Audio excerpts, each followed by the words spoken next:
Hi, how's it? It is 5:51. My iPhone got stopped dead in its tracks because I ran out of space, but congratulations iOS, you still slay Android by far. I managed to retrieve that video after it cut me short. Something Android just doesn't quite get needs to happen. Anyway, whatever, but in the interim, while I'm still waiting for the power to come back, this thing managed to charge up to 26% miraculously, but here it is that I'm talking, and my speech appears to be staggering about like a drunkard, and I don't know what's going on over there. I do not want a lagging speech thing, but it turns out I'm gonna have one anyway if I don't stop recording this video. Yeah. Hi, we're trying again. Hopefully there's not gonna be a lag. My phone charged up to 26% miraculously. Praise the Lord. It didn't want to charge initially, so I'm gonna get to finish this message because there's enough space on this phone. Thank God. There are two places where I store information, both the memory card and this device. Anyway, so it was 5:51 as at last time I spoke to you guys, so I think it might be 5:52 or 5:53, and there's still no power. It left at 2 a.m. Just to give you an understanding of what happened even before then. This morning I was wrenched out of sleep at around 6 a.m. in the morning. There was no power, and I struggled to fall back to sleep again, and there was still no power by 7:30. I finally managed to doze off, and when I woke up at around 8:45, there was power. And here it is that I was getting myself out of bed at 8:45 because now I wanted to wake up because seriously life was rough. I couldn't sleep, and just as I was trying to breathe a little, the power left again. So I was like, oh, okay, maybe this is the scheduled power cut at 10 a.m. in the morning.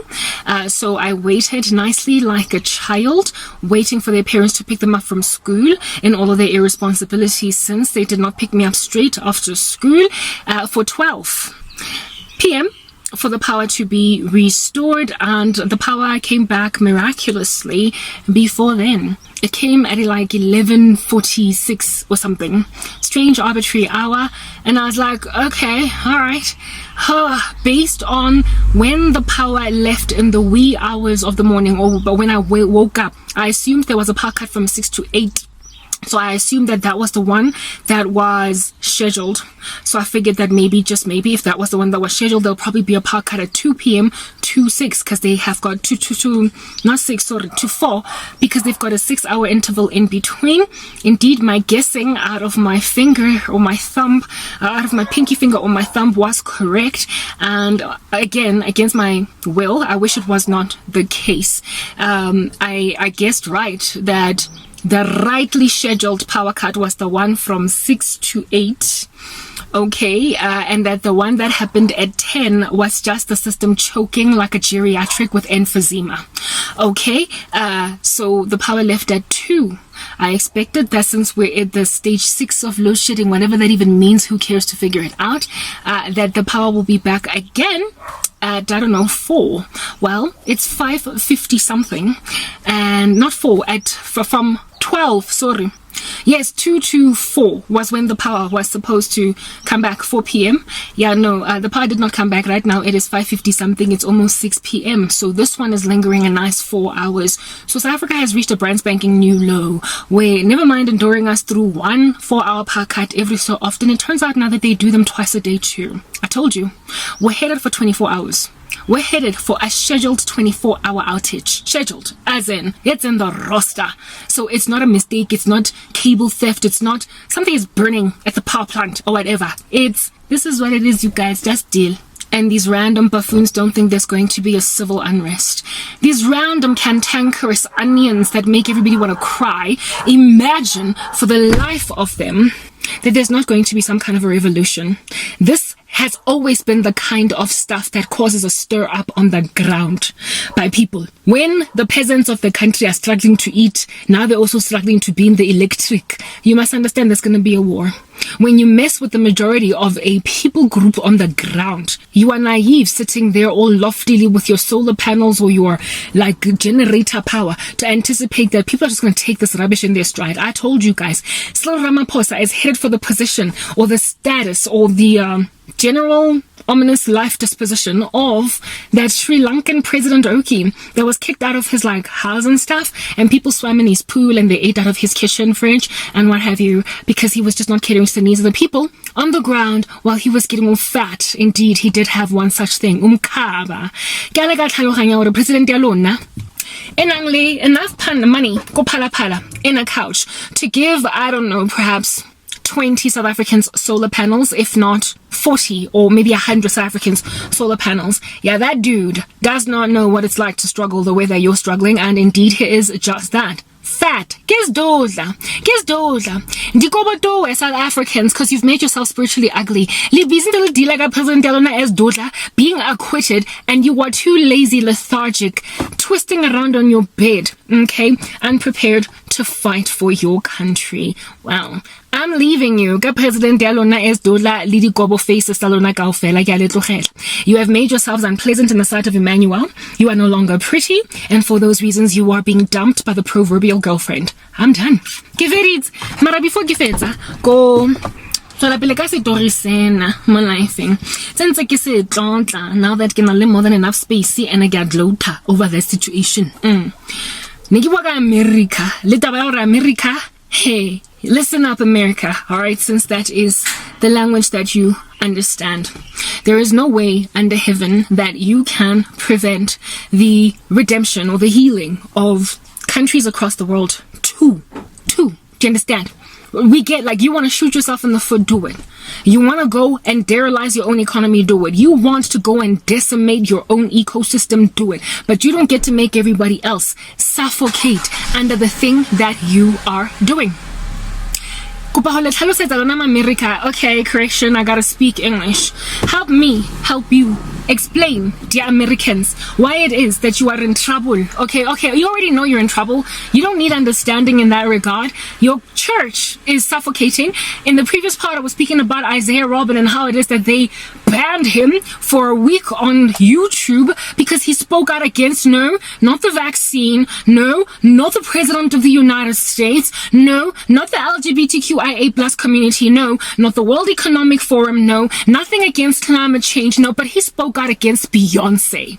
A celebrity, just some random chick that, sings every so often and like strips it down a whole storm. Yeah, Isaiah Robin was brought down by YouTube and smothered and silenced for a whole week because Beyonce called in a favor with her bestie there at YouTube.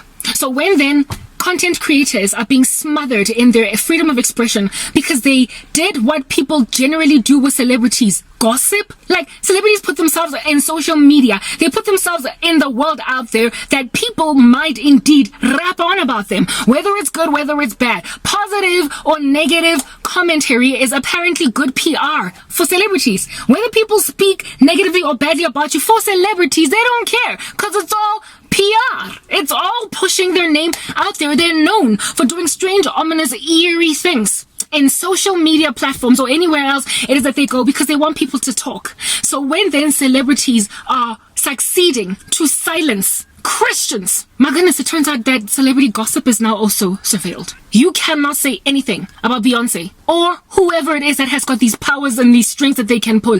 Beyonce is this guilty little random female sitting somewhere in a cocoon and comfortable with her satanic worship, with her idol worship. She is extremely uncomfortable because she comes from a Christian background. And so, every so often when she listens to a Christian YouTuber that has a little bit more clout than Karabo, she's like, no, I want this guy brought down. And the people at YouTube are happy to abide. Allow me to explain this to you, YouTube. You who are smothering Christian commentary even on such trivial matters as whatever under heaven it is that Lady Gaga is doing. Yeah, we're not speaking Joe Biden, we're talking some chick that sings every so often she hits on a high note. We're talking about people that love to be spoken about, whether it's good or bad.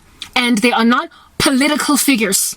They are not, what is this that I'm thinking about? They don't transform laws of countries. They're entertainers.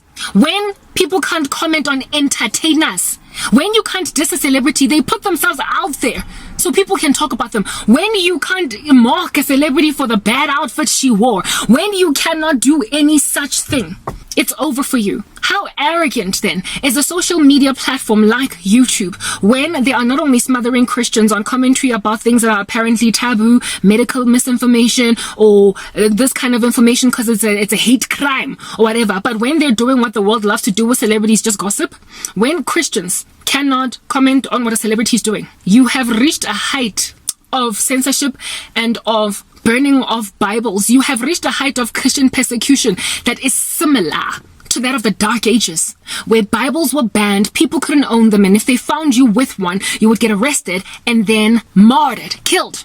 I spoke about how 100 million number, and of course that is probably even, just a pin drop in the ocean as to the true number. Christians were martyred during the Dark Ages. They could not hold Bibles. So when that is happening, and it is being done, very metaphorically so, by a social media platform belonging to the world superpower, the United States of America. One, it suggests the United States of America is under judgment, and two, it suggests that YouTube is literally getting out of here. It's about to be replaced. Whatever it is that happened in the Dark Ages was overwhelmed by a restoration to Christianity, by a restoration to Protestant Christianity, by a Protestant Reformation, by a country that decided that it's going to start afresh in the name of Jesus, and it was blessed by the Lord. So you who are a social media platform that will smother Christians just because they are commenting against what celebrities are doing, however, using the Bible, you are the tantamount of one who is burning a Bible. You are the tantamount of the Pope in the Dark Ages, Nero. You are persecuting Christians for being Christian.